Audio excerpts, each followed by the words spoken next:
কদিন প্রচণ্ড গরম শেষে আজ নিউ ইয়র্কে বেশ শীতল আবহাওয়া। আমার যেহেতু অনলাইনে কাজকর্ম, তো প্রায় গত 2-3 দিন আমি টানা আর বের হই নাই, কাজ করছি আর এই বারান্দায় এবং আশপাশে আমি হাঁটাহাঁটি করি। প্রতিদিনই আমি ভাবি যে আপনাদের সাথে একটু বাইরে গিয়ে বা একটু ভিন্ন আকারে ভ্লগ আকারে কোনো একটা কন্টেন্টে কথা বলবো। তো তেমনি একটা চেষ্টা, দেখা যাক কতটুকু পারি। তেমনি এই বারান্দায় আমি প্রায় রেগুলার বসি, আজকে বসলাম। আজকে এই ডিজিটাল ডায়েরি থেকে একটা কথা বলি। এটা অনেকটা সাদাসিধে কথার মতোই হবে, মানে আমি প্রতিদিনকার ভাবনাগুলোই বলবো।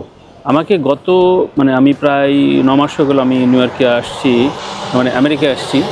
এখানে আসার পর অধিকাংশ মানুষ কয়েকটা প্রশ্ন করেছে আমাকে, ভাই আপনি পালায় আসলেন কিনা? তো সেটার উত্তর হচ্ছে না, আমি পালায় আসিনি, আর পালানোর মতো কোনো কাজ আমার এই জীবনে করা হয়নি বা করবও না। সেই সৎসাহসটা আমার আছে। আমি কোনো রাষ্ট্রীয় কনস্পিরেসির সাথে কোনোদিন জড়িত থাকিনি, কোনো রাজনৈতিক দলের দাসত্ব করিনি এবং কারো কোনো আপাত দৃষ্টিতে মানে প্রত্যক্ষভাবে কোনো ক্ষতি করিনি, ক্ষতি চাইও নি। আপনি যদি আমার ক্ষতিও করে থাকেন, আমি কখনো তাকে বদদোয়া দিয়েছি কিনা আমার মনে নাই। আমি খুব সাদামাটা এবং আমি খুব নির্বিবাদী টাইপের মানুষ।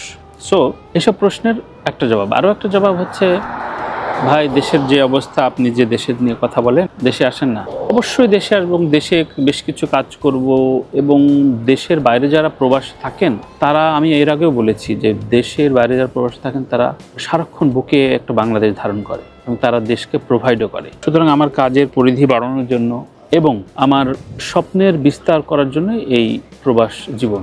আর একটা প্রশ্ন থাকে, সেটা হচ্ছে আপনি তো প্রায় সকল তারকাকে বলতেন যে গ্রিন কার্ড নিয়েছেন, দেশে এত জনপ্রিয়তা ফেলে গ্রিন কার্ড কেন নিতে গেলেন? গ্রিন কার্ডের আসলে অনেকগুলো ক্যাটাগরি রয়েছে। এটা আসলে যারা একটু জানেন না তাদের ক্ষেত্রে এই প্রশ্নটা করাটা খুব অপ্রাসঙ্গিক দেখি না, কারণ তারা জানেন না গ্রিন কার্ড এখানে অনেকভাবে আসে, অনেক ক্যাটাগরিতে নেওয়া যায়।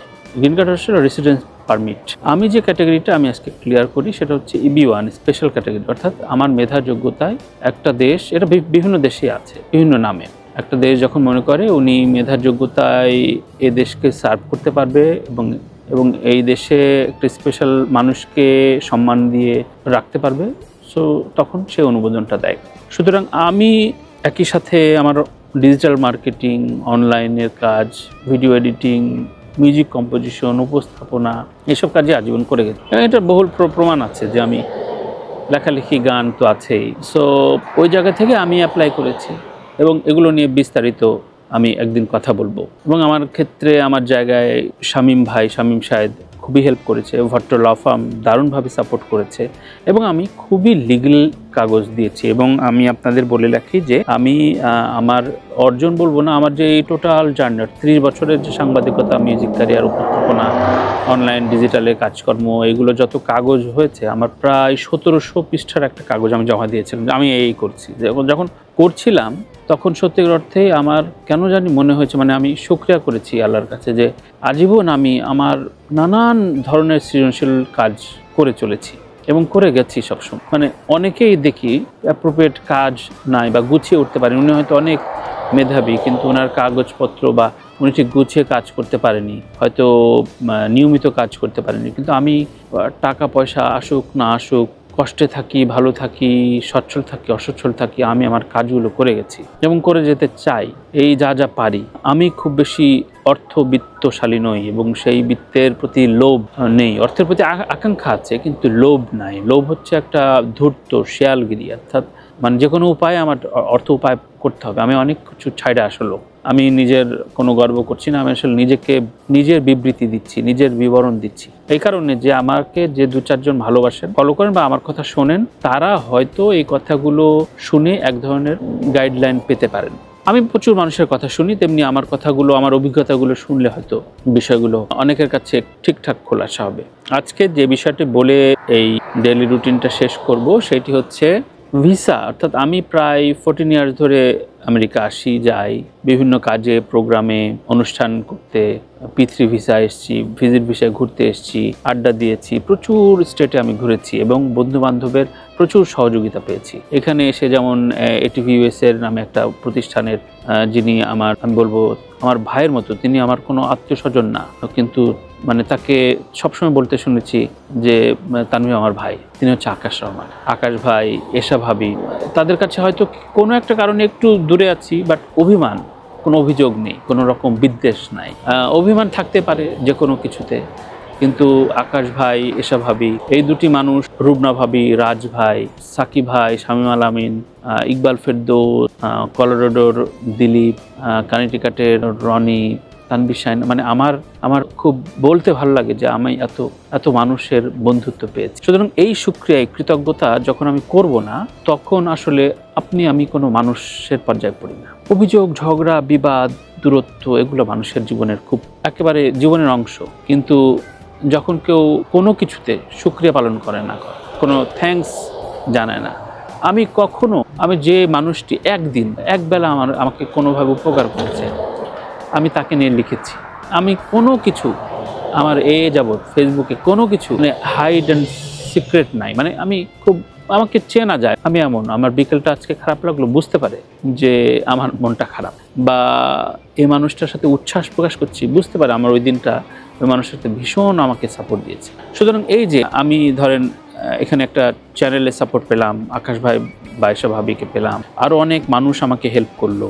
এখানে আমি বলবো মুনমুন ভাবি, বাড়ি হোম কেয়ারের, উনি আমাকে এখানে আসার পর আমি তাদের আরেকটা কোম্পানির, অর্থাৎ এখানে হোম কেয়ার করেন আরেকটা কোম্পানির সাথে আছি আকাশ ভাইয়ের বাসায়, তারপরে উনি খোঁজ নিয়েছেন কি অবস্থা, কেমন আছে, কোনো অসুবিধা হলে জানান। এই যে সাপোর্ট, আমি সারের রেজা মানে আমি বলতে গেলে সারা দিন রাত বলা যাবে। আমি এটা বলে শেষ করি যে মানুষের প্রতি সম্পর্ক তৈরি করবেন, মানুষের সাথে মিশবেন, মানুষের সাথে তর্ক করবেন, তর্ক করে কোনো ভুল হলে সরিও বলবেন, কিন্তু মানুষের সাথে সম্পর্ক তৈরি, এটা যে কত বড় সম্পদ, এর চাইতে কোনো বড় সম্পদ পৃথিবীতে নাই। আমার আজকে কনফিডেন্ট কি জানেন, আমার ব্যাংকে কিন্তু তেমন কোনো টাকা পয়সা নাই, কিন্তু আমি জানি আমি বিশ্ব ভ্রমণ করতে পারবো। মানে সারা বিশ্বে আমার এত বন্ধু বান্ধব, এত মানুষ আমাকে ভালোবাসে, এত মানুষ আমাকে, মানে আমি তো তাদের কোনো ক্ষতি করি নাই। ইনফ্যাক্ট এত মানুষের আমি আমার সামর্থ্যে একটু কিছু করার চেষ্টা করেছি। ওই যে একটু করবেন না, দেখবেন সারা জীবন সে ভুল করেও ভুলতে পারবে না। সুতরাং আমি একটা ওয়ার্ল্ড ট্রিপে যাব, সেটা খুব ইচ্ছা, এবং আমি একটা ছকও বেঁধে রেখেছি। ছক যখন তৈরি করলাম তখন মনে হলো যে পৃথিবীর এতগুলো দেশে এত বন্ধু বান্ধব আছে আমার, শুকরিয়া, সৃষ্টিকর্তার প্রতি শুকরিয়া, এবং এই মানুষগুলোর প্রতি কৃতজ্ঞতা না জানালে আমি মানুষ বলে গণ্য হব না। তাই আমি বলতে চাই যে মানুষের যে কোনো কিছু, যে কোনো পর্যায়ে কষ্ট, দুঃখ, বিদ্বেষ, ঝগড়া ঝাঁটি, অভিমান, দূরত্ব, এই আজকে খারাপ কালকে ভালো, ওইটা পাইলাম কালকে না পাইলাম, এগুলো নিয়ে আসলে আক্ষেপ করার কোনো দরকার নাই। শুধু মানুষের প্রতি লয়াল থাকেন, কারো ক্ষতি করেন না। আমি কারো প্রতি কোনো দিন আমার জীবদ্দশায় আমি একেবারেই, আমি যদি বলি যে আমি বিবেক বোধ বা আমি একদম সচেতনভাবে কোনো দিন কারো ক্ষতি চাই নাই। এবং যে বিষয়টি আমাদের ইসলাম ধর্মে বলে যে কারো গীবত করবে না। অভিযোগ অনেক কিছু থাকতে পারে, কিন্তু আমি কখনো পেছনে কোনো কথা বলি নাই, কোনো দিনই কথা বলি। অনেক মানুষ অনেক কথা লাগানোর চেষ্টা করেছে। আপনি যত বড় হবেন, আপনি যত চলতে থাকবেন, এসব মানুষ লাগাতে শুরু করবে, মানে তোরে তো এটা বললো, টেম্পার্ট করবে, একটা কথা নিয়ে আবার ওর কাছে লাগাবে, টেম্পার্ট করে। সো এই কাজগুলো কখনো করবেন না, এরা ভয়ানক। এই আশপাশের মানুষগুলো চরম ভয়ানক, এবং এই আশপাশের মানুষগুলো এক্সিস্ট করে সবার লাইফে। আমার ক্ষেত্রেও অনেকে এসছে, আমি চুপচাপ দেখে গেছি, বা হয়তো চুপচাপ ছিলাম, তারপরও মানুষের কথা লাগিয়ে গেছে।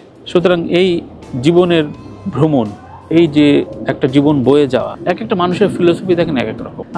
আমি চাই যে আমার দিন শেষে আমার একটা লেখা বেরোক, আমার একটা গান যদি তৈরি করতে পারতাম, আচ্ছা আমি একটা স্ক্রিপ্ট যদি রেডি করতে পারতাম, একটা যদি মিউজিক করে ফেলতে পারতাম। হয়তো কারো চাওয়া হতে পারে যে আজকে যদি আমি সারাদিনে মিনিমাম $2000 যদি একটা দান মারতে পারতাম। অর্থাৎ মানুষের জীবনের লাইফ স্কেল কিন্তু এক এক রকম। সুতরাং সহজ থাকার চেষ্টা করি। অনেক অর্থবিত্তে প্রতি মোহ, লোভ আমার কখনো ছিল না এবং নেই, এবং এটি যাতে না থাকে এর জন্য আপনি দোয়া করবেন। ইউএসের লাইফ খুবই রোবোটিক, এবং এটি আমি জেনেই আসলে এই সিদ্ধান্তে নিয়েছি যে ঠিক আছে, আমার লাইফটা এক্সপ্লোর করব।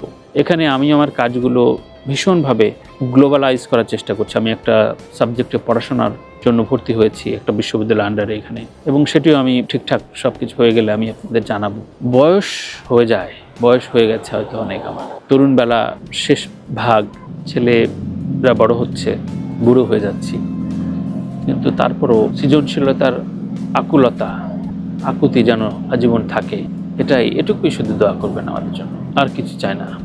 ভুল ভ্রান্তি, ক্রোধের দেয়াল, এগুলো থাকবেই, এবং জুলাই বিপ্লবের পর যেটি হয়েছে যে আমি সবসময় ছাত্র আন্দোলনের পক্ষে ছিলাম, সবসময় অন্যায়ের প্রতিবাদ করেছি, সেটা বিগত ফ্যাসিস্ট সরকার থাকাকালীন আবরারকে নিয়ে লিখেছি, অনেককে নিয়ে লিখে থ্রেট খেয়েছি, এগুলো আছে।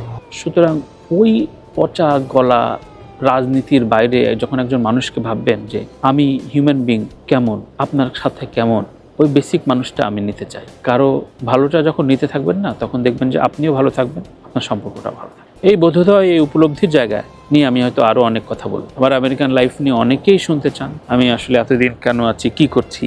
সো আমি অনেকগুলো কাজে হাত দিয়েছি, একটা ফিল্ম ডিস্ট্রিবিউশনের সাথে রয়েছি এবং সেটাকে একদম কোর হলিউডের যে মার্কেটিং, সেই মার্কেটিং লেভেলে নিয়ে যাওয়া যায় কিভাবে, সেটির জন্য আমরা অনলাইন অফলাইন অনেকগুলো মিটিং করেছি। সেগুলো আমার জীবনে একটা বড় এক্সপিরিয়েন্স। আমি গত 3-4 মাসে লস অ্যাঞ্জেলেসে, সান ফ্রান্সিসকোতে, শিকাগোতে এবং নিউ ইয়র্কে যে কটা মিটিং করেছি যাদের সাথে, তারা আসলে মানে তাদের কাছে মিটিং করা, তাদের সাথে বসা, কথা বলাটা খুব বড় ধরনের এক্সপিরিয়েন্স।